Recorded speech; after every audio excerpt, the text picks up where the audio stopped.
think it's just going to get weirder and weirder and weirder, and finally it's going to be so weird that people are going to have to talk about how weird it is. I look for the invention of artificial life, the cloning of human beings, possible contact with extraterrestrials, possible human immortality, and at the same time, appalling acts of brutality, genocide, race baiting, homophobia, famine, starvation. The mushroom said to me once, it said, "This is what it's like when a species prepares to depart for the stars. You don't depart for the stars under calm and orderly conditions. It's a fire in a madhouse." And that's what we have, the fire in the madhouse at the end of time. This is what it's like when a species prepares to move on to the next dimension. Hello, Yahweh, Bahashim, Yahweh Shai, Bahashim Rakakwadash, double honors to the apostles of GMS who teach and rule well. Salutations to you brothers in the highways and byways. Salutations also goes out to you brothers and few sisters that tune in to listen and learn. The rest of the hopeful elect. To you all I say shalom. The name of this one is The Elect Looks Forward to Righteousness.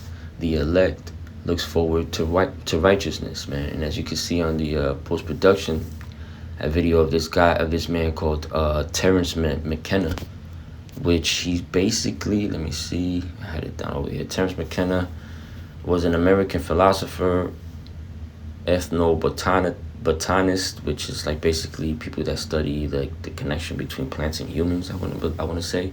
He was a lecturer and an author who advocated for the responsible use of naturally occurring psychedelic plants and mushrooms. Okay, there's more on him, but that's the gist of him. Okay, so this man goes on to make these so-called predictions, but you know, if you was a young adult in the 90s, as young as a young adult in the 90s, that was in tune with what things was going on and reading up on things, you would know that this is what the future, that's what the future was, or that at that time, reading those different things, understanding what those things were saying, it wasn't far-fetched to know that that's what's going to possibly occur in the future. You know what I mean? This guy said he believed things were going to get weirder, he says, weirder and weirder, I think he said, because basically people are waxing worse. And before social media in the 90s, like I said earlier, this was apparent that these things were in the works, because, just for a lot of listeners that are probably young, from September 1/1, and forward, the Constitution of this country has been, trampled, man.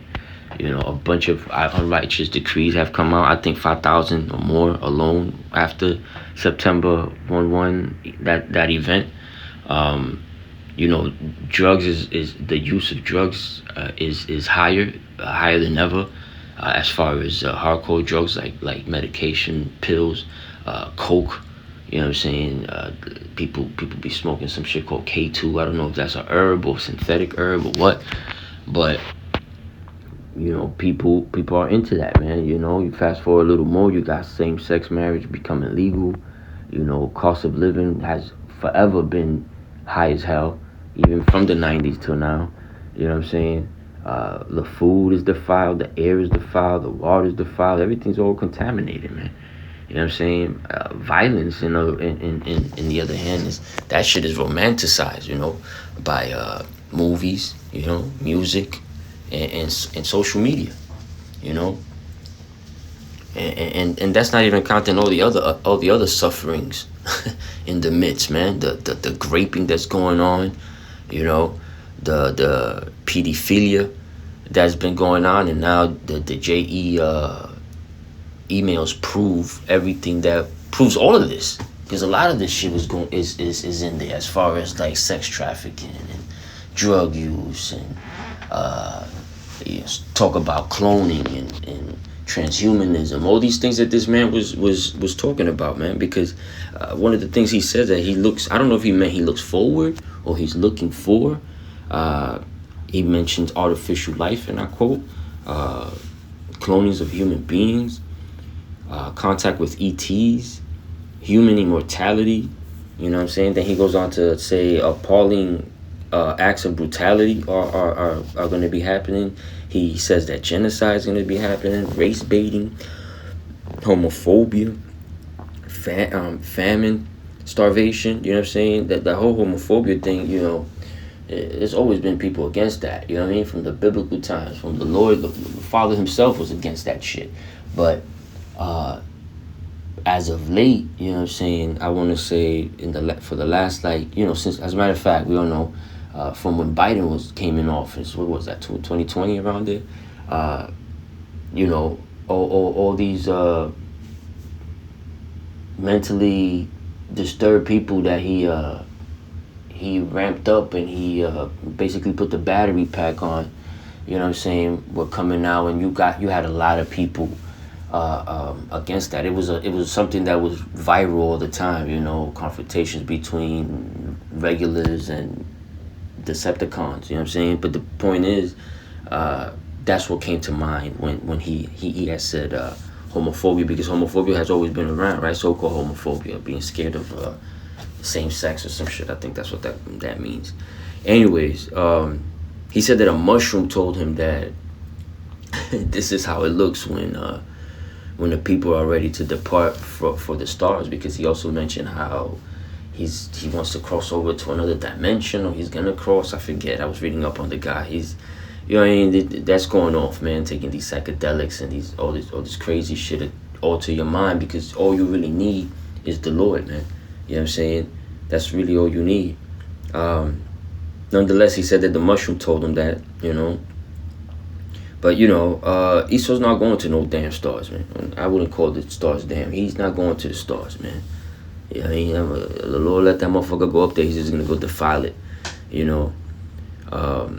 I found interesting that he said that he referred to the world as a madhouse that's on fire. You know what I'm saying? That was spiritual in itself, man, because the scriptures say, let me see if I could get it. Speaking about how the Lord is gonna set fire to this place.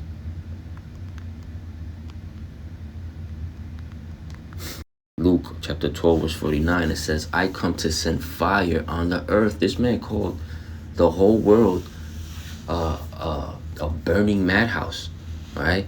And what will I if it be already kindled, right? Because shit is already on fire. Not only the temperaments of the people, the men of the Lord are on fire, you know what I'm saying, spiritually, physically, the world, there's different parts of the world is on fire. Even Babylon is also going through that, you know what I'm saying. You got Argentina going up in ablaze because of those small hats trying to get up in there, But Esau's not going nowhere, man. Let's get some scriptures. This is the book of Job 14:5. It says, seeing his days are determined, the number of his months are with thee. Thou hast appointed his bounds that he cannot pass. So this man talking about he's going to the stars, man, y'all haven't even reached the moon. Everybody knows that. Everybody knows you can't pass that what do they call that? Van Halen belt. The atmosphere, man. There's a layer in the atmosphere that he cannot pass, man. Not even these missiles, these ICBMs that they sent out there to crack it, man. As a matter of fact, that devil Hillary Clinton was talking about that there's like 10,000, or I don't know how many thousands of cracks in the sky because of them.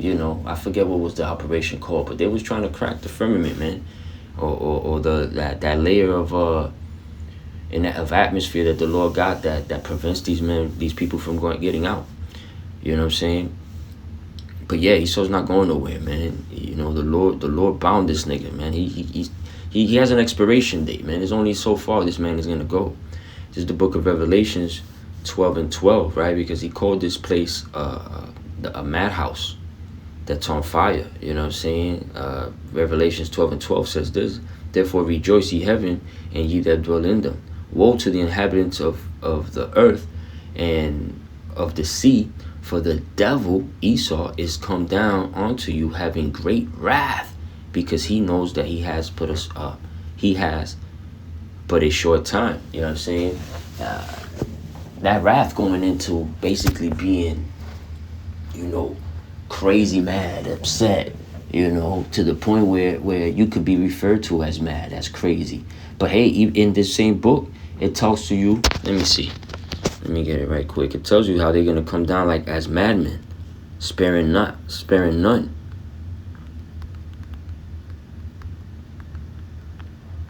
Salakia, that's actually Second Ezra 1671. It's a little late, so I'm a little groggy right now. But Second Ezra 1671 says, "They shall be like madmen, sparing none, but still spoiling and destroying those that fear the Lord." All right. So Esau is known as the madman in the scriptures, man.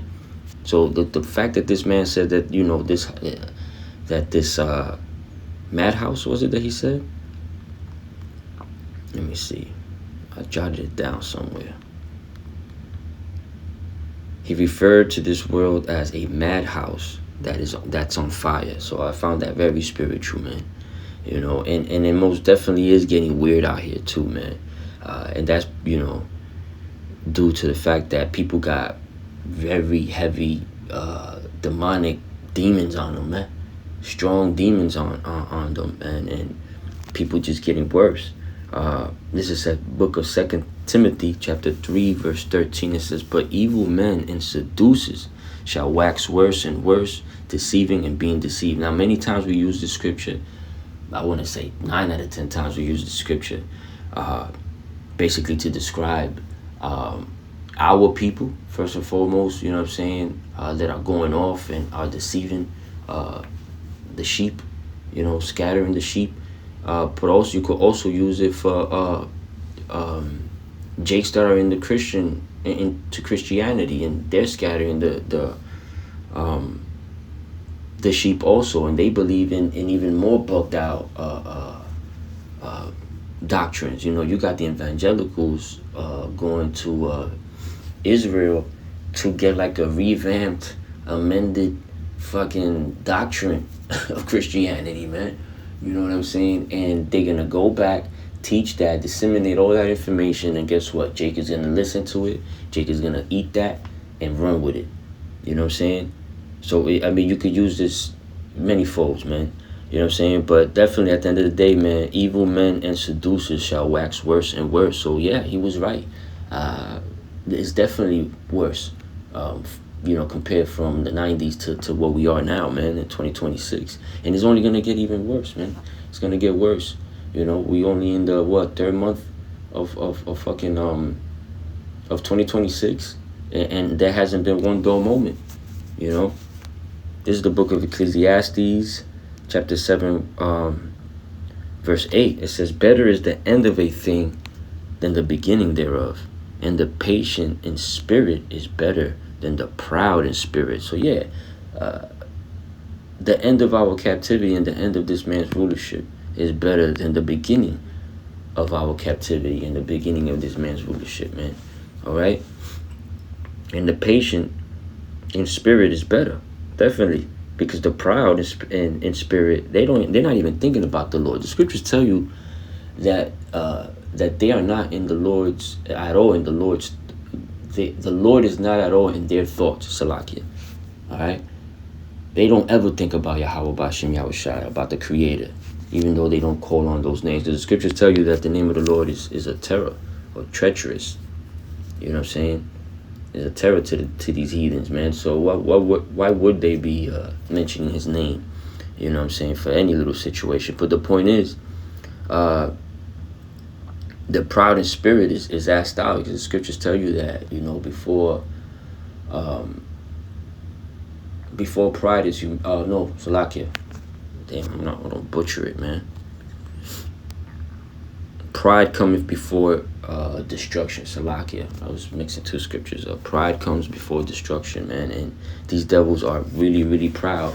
And we know what the scriptures is saying. We know what time it is, because we could discern the times. We know that we at the end of this man's rulership. But he's not able to notice that. He's so proud, so fixed in his ways, that he really thinks that the Lord is riding with him. You know what I'm saying? He doesn't know that his end is coming. As a matter of fact, the scripture says he didn't consider his latter end. You know what I mean?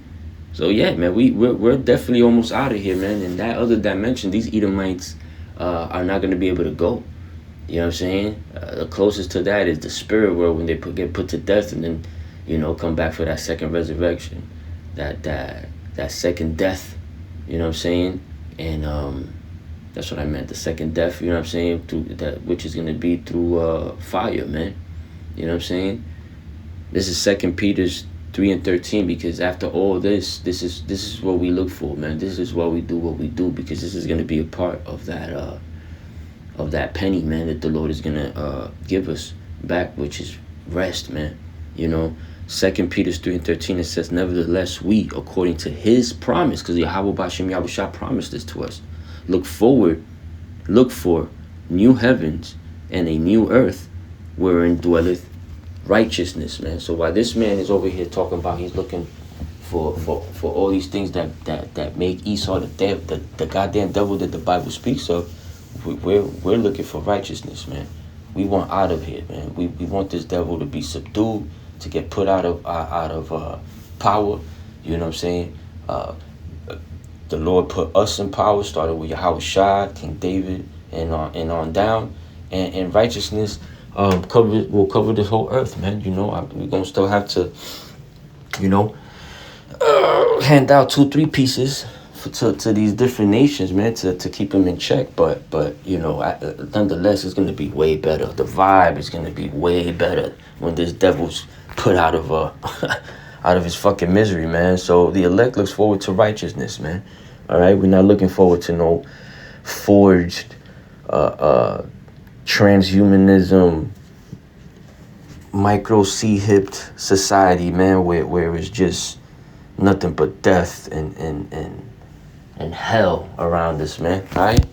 The elect looks forward to righteousness. I pray that this lesson was edifying. In closing, I want to give all honors and glory to Yahweh, Bahashem, Yahushai, Bahashem, Rakakodash. Double honors to the apostles. Salutations to you brothers in the highways and byways. Salutations also goes out to you brothers and few sisters that tune in to listen and learn. The rest of the hopeful elect, to you all, I say shalom, Ababa Bo, and Kwam Yasharala.